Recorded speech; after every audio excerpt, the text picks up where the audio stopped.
and it's Friday again. I love to be here. Welcome to NAS Watch right here on Rapid Television. My name is Cynthia.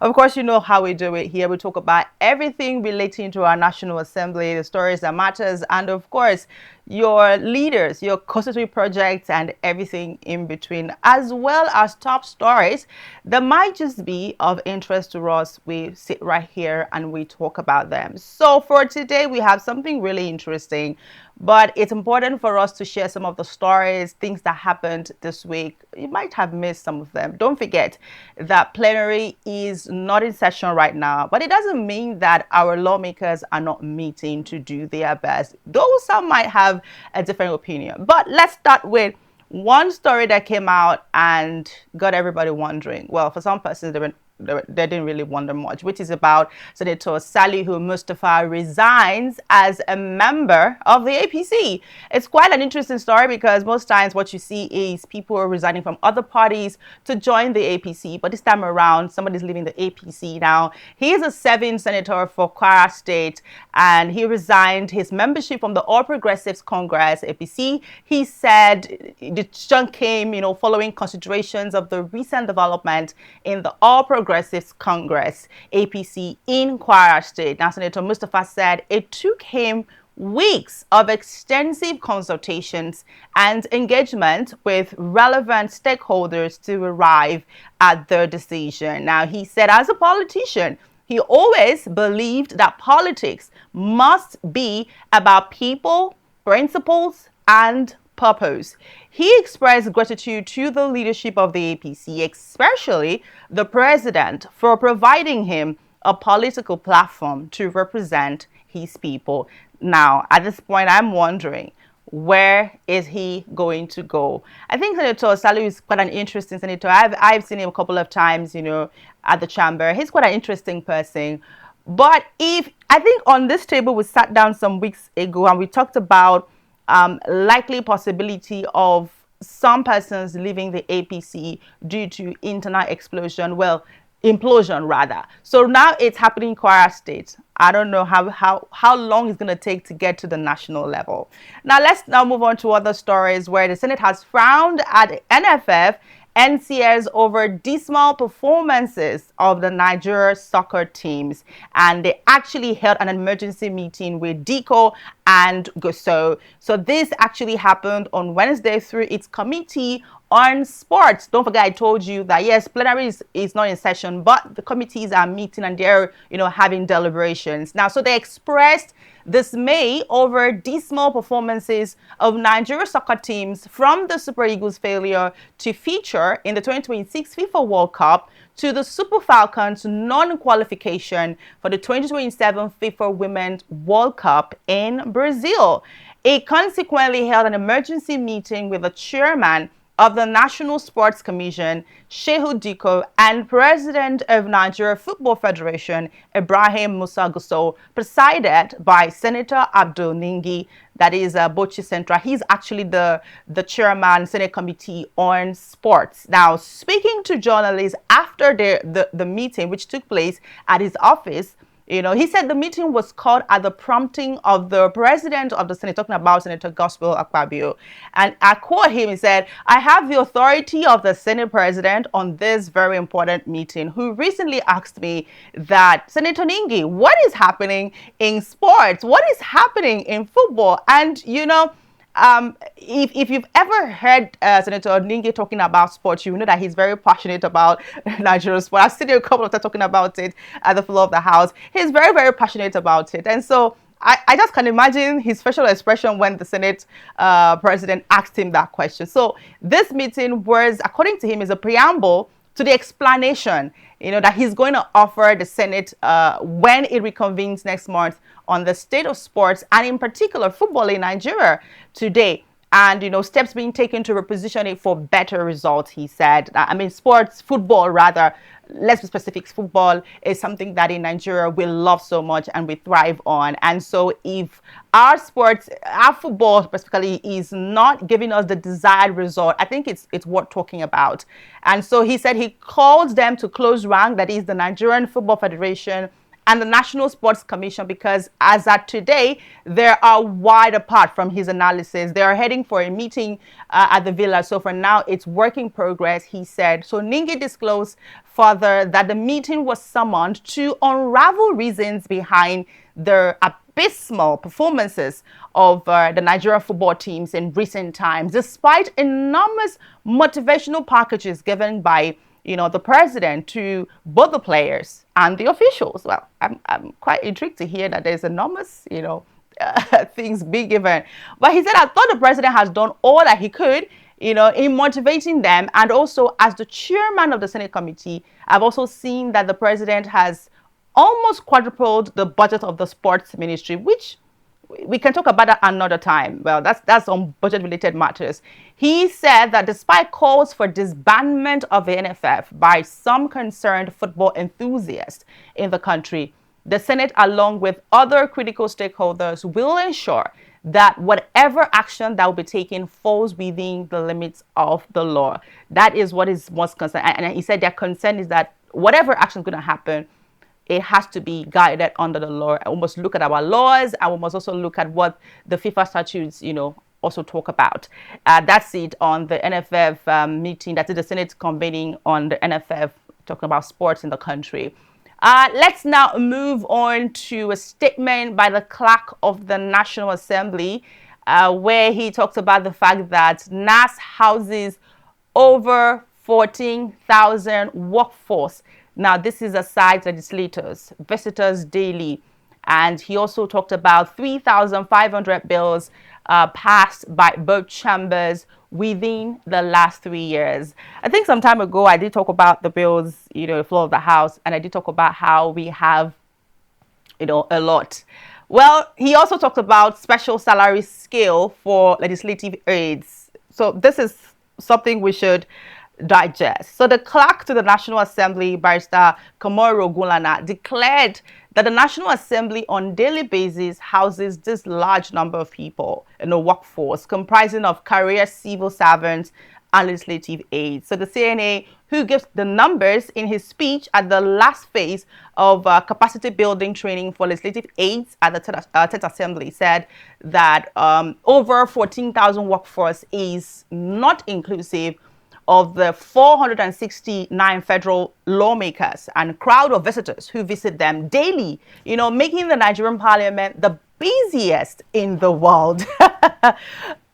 So this is even as he reiterated the need for a special salary scale for the aides who, according to him, are critical components of the engine room of legislations. So I'm going to quote what he said. So no parliament in the world is as busy as the National Assembly, which has over 14,000 personnel aside the federal legislators and their visitors, making the job of its clerk to be the most demanding in terms of administrative coordination. Now, within the last 3 years of the 10th Assembly, a total of 3,500 bills have been passed by both chambers, 1,500 by the Senate and 2,000 by the House of Representatives. He said, so apparently worried that his calls for a special salary scale, for the aides last year has not been hearkened to by the relevant authorities. And the Senate, in his speech, reiterated the call for specifically calling on the National Assembly Service Commission and the Revenue Mobilization Allocation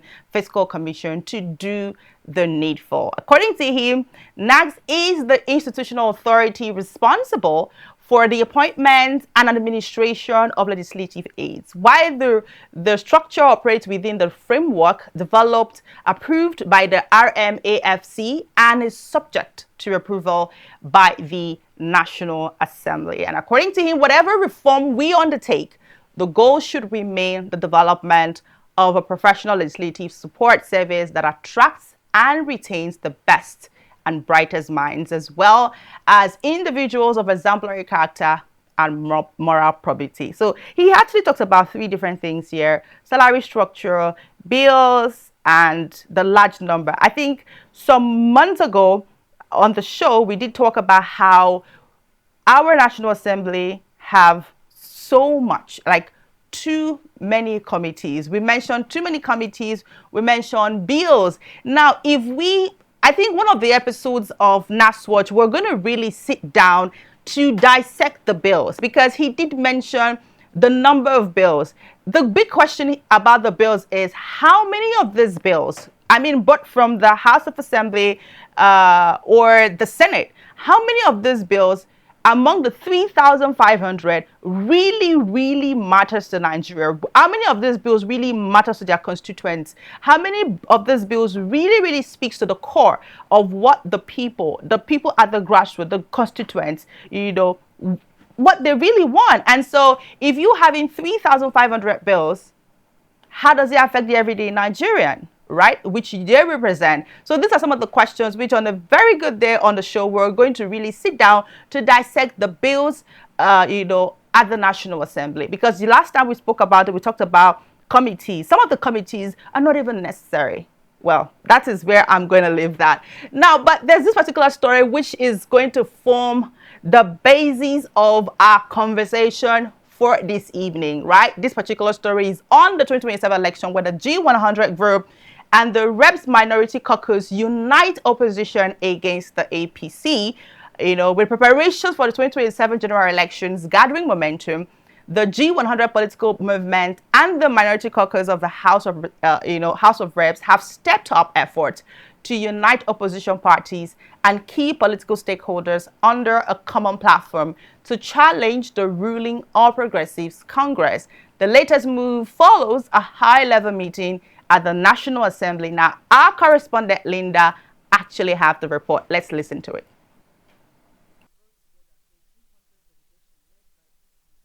Salihu Lukman. The meeting brought together a G100 delegation led by its convener, Salihu Lukman, and the House Minority Caucus led by the Minority Leader, Honorable Fred Abedi. According to the organizers, the engagement is a series of consultations ahead of the proposed summit of opposition political parties scheduled for August 31. Speaking after the meeting, Honorable Fred Abedi described the discussions as successful, saying they marked the consummation of the partnership between the G100 movement and the Minority Caucus. Nigerians are wailing, Nigerians are so frustrated, and there is no reason why, as opposition voices, we should not stand up for Nigerians and bring support to them. We have also used this opportunity to decide that we call on all members of opposition, no matter the party you belong, no matter your ambition, that there is strength in unity. And I want to use this opportunity to tell Nigerians, Oshun has just shown an example. No matter what the APC is giving to you or want to give to you, no matter how much anybody wants to compromise you, stand up to your bidding. That in democracy, my vote is sacred. Salihu Lukman said consultations have so far been held with the African Democratic Congress, the New Nigeria People's Party, the People's Democratic Party, the Action People's Movement, the People's Redemption Party, and the Social Democratic Party as efforts continue to build a broad opposition coalition ahead of the 2027 polls. As opposition parties, we seem to be fragmented.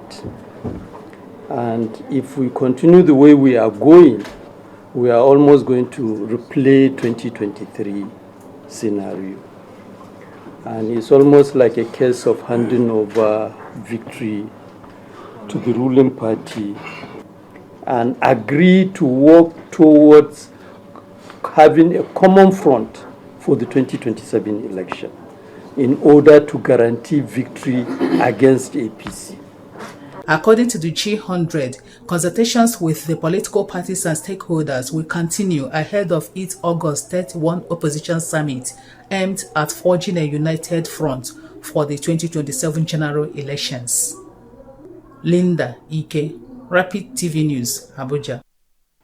All right, so that is the report on what we're going to be talking about today on the show right here on NASWatch. Now, this is quite an interesting aspect because we'll go on a very short break, but when we come back, I'm going to give you the different segments to this, the summit, the G100, the conversations, and of course, some persons are hearing minority caucus. You're probably wondering, okay, who makes up the minority caucus at the House of Assembly? I'm sure you're wondering. All of these, I will break them down before, I introduce our guest. Don't go anywhere. It's still NASWatch.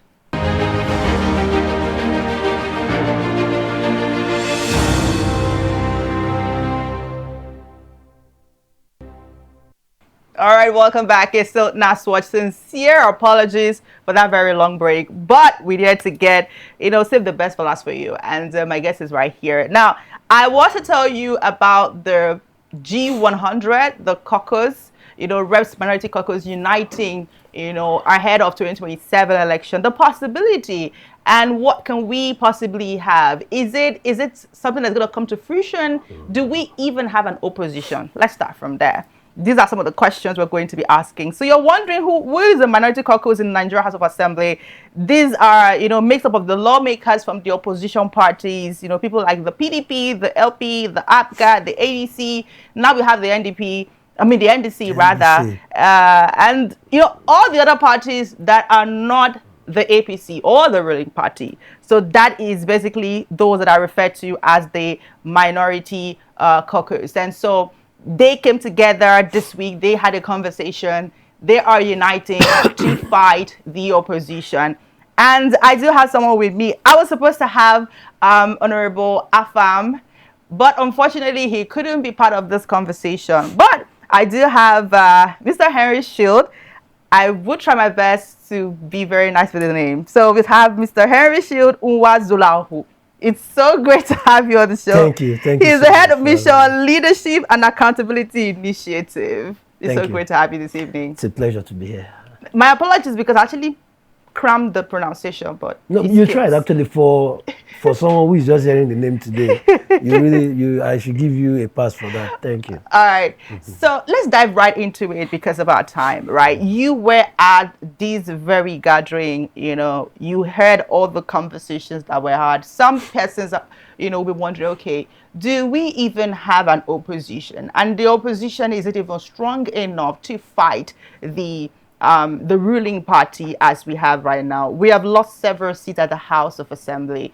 When it comes to, you see, the campaign every day. It was just today that one senator resigned from the APC. That's one out of many. Saliu Mustafa from Kwara. From Kwara. Yes. Yeah. So my first question would be, do we even have a competent opposition to fight the APC? No, we don't. There's no missing words and there are no two ways about it. There is no opposition in Nigeria. Absolutely. We have opposition leaders. Okay. But we do not have opposition in the real sense of the word. What we've had is people who just want to be president. The process, the agitation, the fight, okay, let's just say the responsibility of getting to the presidency or getting to Aso Rock is what they have been dodging in the last 3.5 years. And that is why Nigeria has been on a free fall since Tinubu became president. If there was opposition, Tinubu would have checked. In fact, Tinubu would be asking himself, what would the opposition do before he will implement any policy, before he will talk, before he will take any action. He will first of all ask himself, what would you, but this time, the opposition is non-existent. Excuse me, and I'm praying that these last 4 months we have, that something gives. I'm praying that, because yes, you have the leaders of the opposition, the presidential candidate, I do not want to mention names, and then you ask yourself, why are all these scandals under this government just coming up and dying? Nobody is sustaining them in the media. Nobody is making an agitation. Why are Nigerians suffering? This is the highest high cost of living Nigerians have ever experienced since 1960. And people will tell you, it's because there's no reform anything. Please, you're a journalist. What is the reform that he has done? He has only taken, he will tell you, tax reform. Tax reform brings more money to the government and takes more from the people. Fuel subsidy reform makes the people poorer. All the policies of this government from 2023 till now have been anti-people policies. So where has the opposition been? Look at what is happening in the National Assembly. The way they pass bills, the House of Rep, when they suspended Fubara and they brought it to the National Assembly, it was supposed to be by vote, by counting. They just did yes, nay. But there is no opposition. Me, I will tell them my mind. If there was opposition, we will not be buying fuel at 1,300. It is not possible. See, I can tell you that one. It's not possible. If there was opposition, Edo would not have gone the way of APC. If there was opposition, because the responsibility for peace will be shifted to the government. Since you are the government, you are the one to maintain peace. Our own is do the right thing, or you understand. But this opposition, they are too, I used to call them executive opposition. Opposition that is inside the AC is not opposition. Do you know what Tinubu did to the former president when he was opposition? He did not allow him a breathing space. Tinubu understood when Chibok happened, they externalized the campaign for the release of the girls, justifiably, but they also politicized it. Made sure they took it to the White House. So the whole world, that was when you now started seeing musicians, these top international musicians carrying the bring back our girl, big girls. Do you understand? So the eyes of the world was focused on Nigeria. We have had worse than Chibok under this government. Worse than Chibok. Where is the opposition? If you go and meet any of them now, what they are talking about is how they just want to get to the villa. The truth is, power is not served a la carte. Nobody will hand it over to you because you're a good person. Okay, so there is no opposition. Okay, so I would hold you back there. That's quite an interesting lie. Power is not a la carte, so you just have to do. I mean, there was a statement, I think that was yesterday, where the president described Atiku Abubakar as a candidate for the ADC, in a very funny way, and because of his words when he spoke about the fuel subsidy. Yes. He talked about that, and he made statement in the lines of him not being in touch with reality. The truth of the matter is, Atiku has just started campaign proper. You see that thing he said? He has changed the whole political climate in Nigeria. I want fuel subsidy returned. I want it returned. Because a man who is currently facing legal and criminal charges in the US cannot manage the removal of subsidy for my country. As at a few hours ago, the FBI had to write to a US district court telling them that if they release the file on this character, that so and so is going to happen. I cannot trust such a man to manage my resources. Return our fuel subsidy. You know what? What Atiku has done, me, I have said it clearly. My position is very clear. I don't care what party Atiku belongs to. I don't care whatever it is. But anybody who will return fuel subsidy will have my vote in 2027. That is my personal decision. You're more concerned about returning fuel subsidy amongst many other things. Amongst many other. Do you know what? Since Tinubu made that reckless statement on the 29th of May 2023, that fuel subsidy is gone. Since he made that reckless statement, his government has not had peace. Nigeria has not had peace. Let's come back to the core, right? Yeah. The core when it comes to the coalition, because this is a good move. Yeah. It's applaudable, but we're more focused on the reality, the realistic aspect of it. Now, a consensus candidate are some of the things that come up with things like this when you consensus candidate. Now, which among all of the prominent candidates that we have, which of them is going to give way for one? Don't forget, we have people like Atiku Abubakar. We have Peter Obi, who has made it very clear, both in words and in actions, that he's not ready to be a second fiddle. We have people like the others, who are coming up in a different platforms. We have Donald Duke. We have Sowore. Okay. We have Adebayo, SDP. Exactly. So which of them is going to be willing, if we say, okay, we're coming together, this coalition is coming together to unite and face the opposition, which among these people do you think is going to step down to bring up one? I really don't think this is a big deal. You don't? If your ambition is noble. Okay. And I mean this in every sense. If your intention for wanting to lead this country is noble, I'm not saying if it is selfish or you have things you want to come. If it is noble, if it is about the rescuing of this nation from the grip of these men in power today, there is no sacrifice too big to make. Harry, you do know that noble intentions are not written on the forehead. That you are not getting what I'm saying. If is a conditional word. Okay. Now, of all of them have been contacted, they've been reached out to, they've been visited. Okay. And from the last meeting between the G100 and the minority caucus in the House of Rep, Yes. which I was invited to observe, right? Which I observed from beginning To the till end. the end. I can tell you that within the next few days, before the 31st, which is the summit. opposition summit, Yes. between now and the end of next week, you're going to see a lot of activities revolving around this particular issue of opposition having to come together. The reality, the painful truth is, neither Atiku nor Peter Obi nor Donald Duke can single-handedly or individually unseat Tinubu. You understand what I'm saying? To remove a man like Tinubu, you need to bamboozle him out of the villa. You need to overwhelm him with votes. That's what I mean. Do you understand? It needs to be like what happened in Osun, that rigging becomes impossible.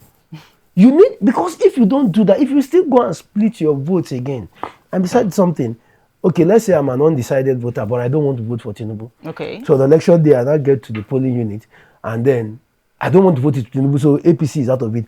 Then instead of me putting my vote and consolidating for the opposition, we'll now look at the opposition. And there's so many people do you there. do you understand what I'm saying? Let's just have a consolidated candidate. Let's have somebody represent the pains of Nigerians. And believe me, both Atiku, both Peter Obi, all of them should never feel too big to make sacrifices for Nigeria. Nigeria has done a lot for them. It is not longer about them wanting to be called president. It is about the pains of the millions of Nigerians. When they said they were removing fuel subsidy, if I tell you the calls I have received, is it true? Is it true? People want to breathe. I mean, he said let the poor breathe. See, people want to breathe. People want to go to a finish.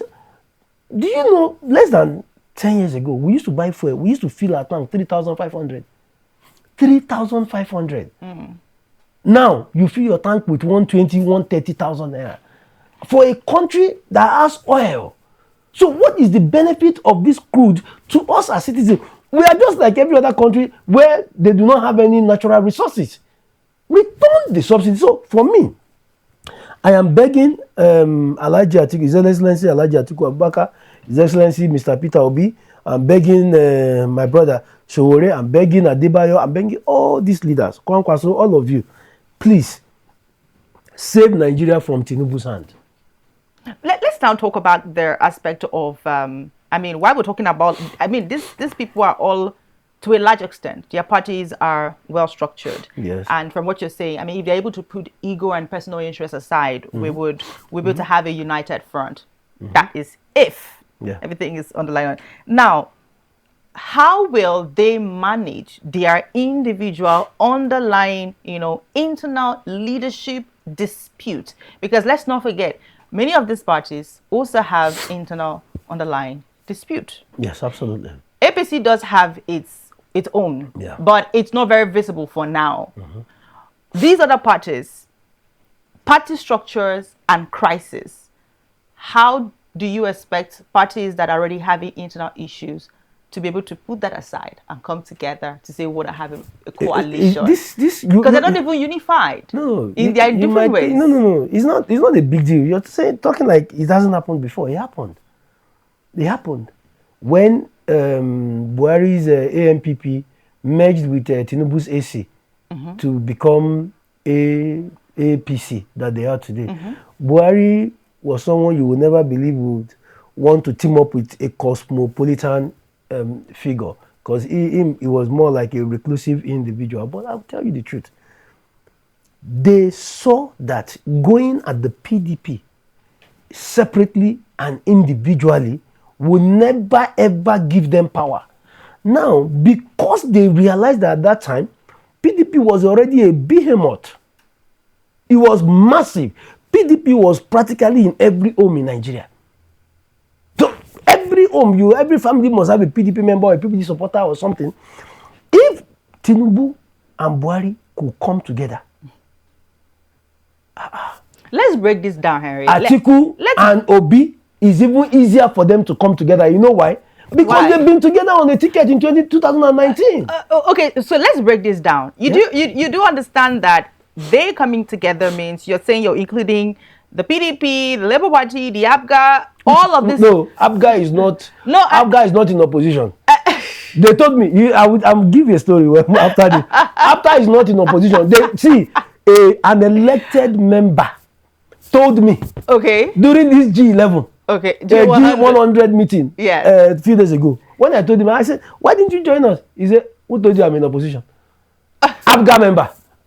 Oh wow. Okay. So let's take out APGA. So the ADC, the Labour Party, the PDP, the NDC, which I mean, so which what? I'm not a member of NDC. I'm not saying you. Oh, okay, because I can see. No, I'm just talking about all of these people put together. Which you will tell me which party you belong to after the show. So now, when you look at all of these parties together, they are people that have. How do I put it now? They are structured. They are structured. It is. They have large membership. They have large membership. Good. There's something called coalition. There's something called. So the question actually is that which platform? You know, you mentioned the what led to the APC. Yeah. So are you saying that they are only uniting to present a candidate for the presidency, or they are collapsing all their structures to have one particular political party? Or is it going to be referred to as a coalition while they still remain in their political party? I think that some persons will want to understand. Yes, whether it is a merger or a coalition. Exactly. A coalition is sweeter. Okay. Everybody hold your interest, but let us go united and get this power first. So what party is that candidate that we're presenting going to be? Anyone they choose. These leaders should, for the sake of suffering Nigeria. I mean, on the ballot, what name is going to be under? The same name. The name of the coalition. Yes, no. Any of the name that is already registered. A coalition, you don't need to. A coalition, you don't need to collapse. No, people need to better understand. No. What I'm saying is, if they choose that they want to go with PDP, for instance, God forbid. But if they say they want to go with PDP, and everybody will just tell their members, this is how we are going. That's all. There's no need for, because the INEC's timetable now has made it practically impossible to register new parties. Exactly. Has made it practically impossible even to move around parties now. It's very difficult. Although the matter is still in court. Yeah. The matter is still in court, which I believe the court will tell INEC they have no right to disenfranchise Nigerians if they want. I can join any party I want. I'm partyless now, but I can decide to join any party that I want. So the issue is not a measure to say we are collapsing any party into any party. No, you understand. But if we agree and say, okay, this is the candidate that the opposition is pushing forward, every other person who loves this country, because this man must not come back for another 4 years. He must not. Let's run quickly to funding. I know these people all have they have their different funding mechanism and all of that, but there's this idea of most part of campaign funding comes from major political funding in Nigeria. Like on state governors, and the opposition currently lacks strong when it comes to places at the governorship. The opposition currently lacks strong numbers. You're right. So funding is also another important conversation that we need to talk about. Yes, and the reason why you've not really seen much activities is because everybody is trying to conserve their resources until the tail end of the campaigns. You understand? I'm very aware of that.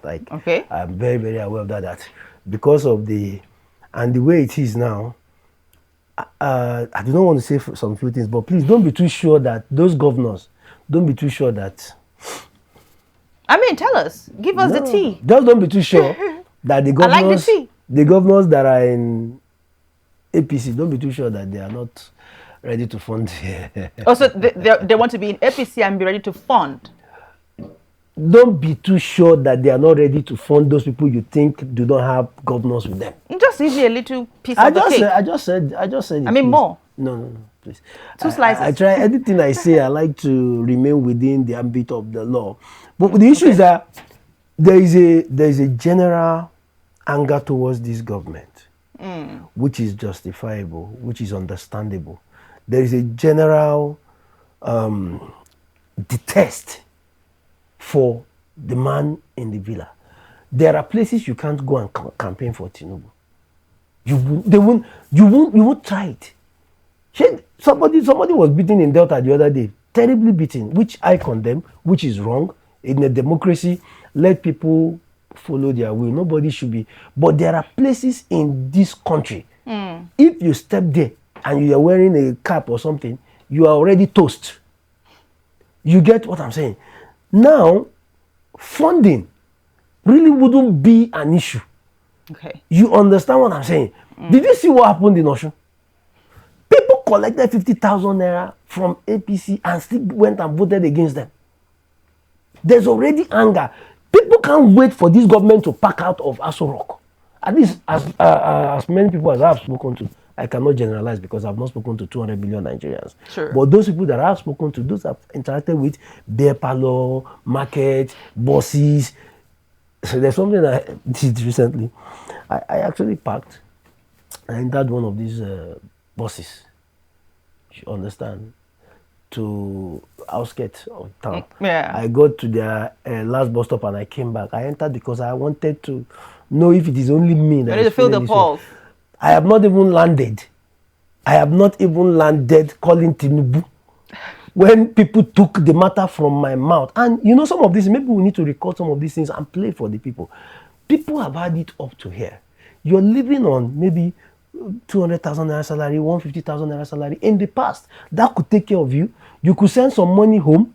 You understand? Parents and all the rest. Now, no matter how much you earn in salary now, it is always grossly inadequate. Why? Hyperinflation. You can't manage the economy.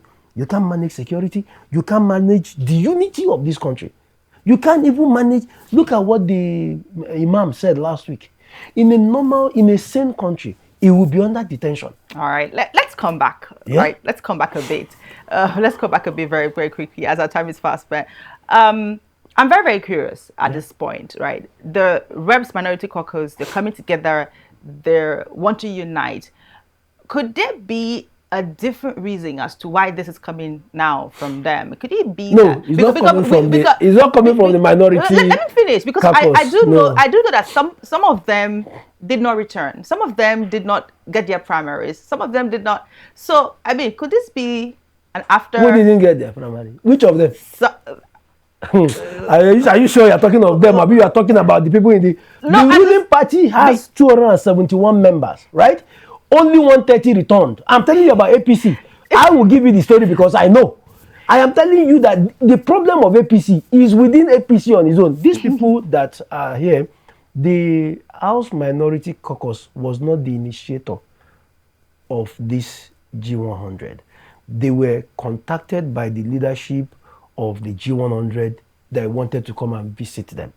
They visited them and relayed to them, this is what they are trying to do, this is what the plan is. And as the minority caucus, which means you are in opposition, we are inviting you. So the minority caucus, the head of minority caucus is PDP. The deputy is ADC. Yes. Is Abdul Samad Dasuki. Yes, Dasuki. Then you have Whip. What's his name? APM from Bauchi. You have. Do you understand what I'm saying? So what are we? What? It's not like they are not the ones. They are not the instigators. They agreed to back this project, saying that it is the only way forward if we actually need to unseat the man. So you're saying that their agreement to come together is based off of love of country, love for country. Absolutely, because you see those men, it took courage for them to do what they did. because what they are doing, they are breathing down on their neck. So it took a lot of courage for them to do, and I commend the minority leader and his and the leadership of the minority caucus. I must really commend them in what they did to guts, because he is from PDP, the minority leader. This is a party that Wike has practically almost torn to pieces, to shreds. But this man is standing firm and still standing firm and still believing that Nigeria can be saved. Okay. All right. I think that I wish we had more time. We probably would have, talked more, but our time is fast spent and we have to end the conversation. But thank you so much, Mr. Henry, I am grateful for joining us in this conversation. I always say it, anytime you hear Henry, he's always passionate about Nigeria governance, everything that has to do with politics is just very passionate about it. And so it's so great to have you, talk about all this. I look forward to the summit come 31st. I wish to be there and, see how it goes so that I can have more stories to share. Yeah, I mean, which is part of what we do. So yes, thank you absolutely. so much. Thank you for having me. Thank all you. right. And that's the much we can take on Nas Watch this beautiful evening. Don't forget that we are available across all our social media platforms. And of course, do not also forget that on Sunday at 7 p.m., there'll be a repeat on the show. I look forward to seeing you next week, Friday, same time, same station. Have a great evening.